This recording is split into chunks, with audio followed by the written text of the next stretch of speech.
आपल्याला मी एवढंच आवाहन करतो, भाषण तिकडे आहे, ज्या ठिकाणी मोर्चा आहे त्या ठिकाणी भाषण मान्यवरांचे महाराष्ट्रातून कानाकोपऱ्यातून लोक आले, सिंधुदुर्ग रत्नागिरीवरून ओबीसीचे लोक या मेळाव्या मोर्चामध्ये आलेले आहेत। आपण शिस्तीनं शांतपणे या मोर्चाची आता एक गाणं संपल्यानंतर सुरुवात होणार आहे।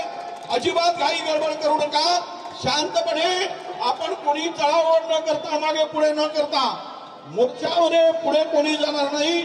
आम्ही तिकडे उभं झाल्यानंतर सर्व नेते पुढे झाल्यानंतर तुम्हाला इथून उठून या मोर्चामध्ये सहभागी व्हायचं आहे आणि हा मोर्चा 2 सप्टेंबरचा जिहाद रद्द करण्यासाठी आहे, जो ओबीसीच्या मानेवर सुरी चालवण्याचं काम झालं आहे त्यासाठी आपण सिद्ध झाला आहात। आपल्या सर्वांचं स्वागत करतो आणि पुढच्या ठिकाणी मान्यवरांचे भाषण होतील त्यावेळेस आपण शांततेने त्यांचंही भाषण ऐकून घ्याल, आमचंही भाषण ऐकून घ्याल आणि ओबीसीची काय सत्यानाश केला आहे हे त्या ठिकाणी तुम्हाला समजेल। आपण शांतपणे या मोर्चामध्ये आता सहभागी होण्यासाठी सिद्ध व्हा। एक गाणं होईल, त्यानंतर एकदम हळूवारपणे सावकाशपणे मोर्चामध्ये या।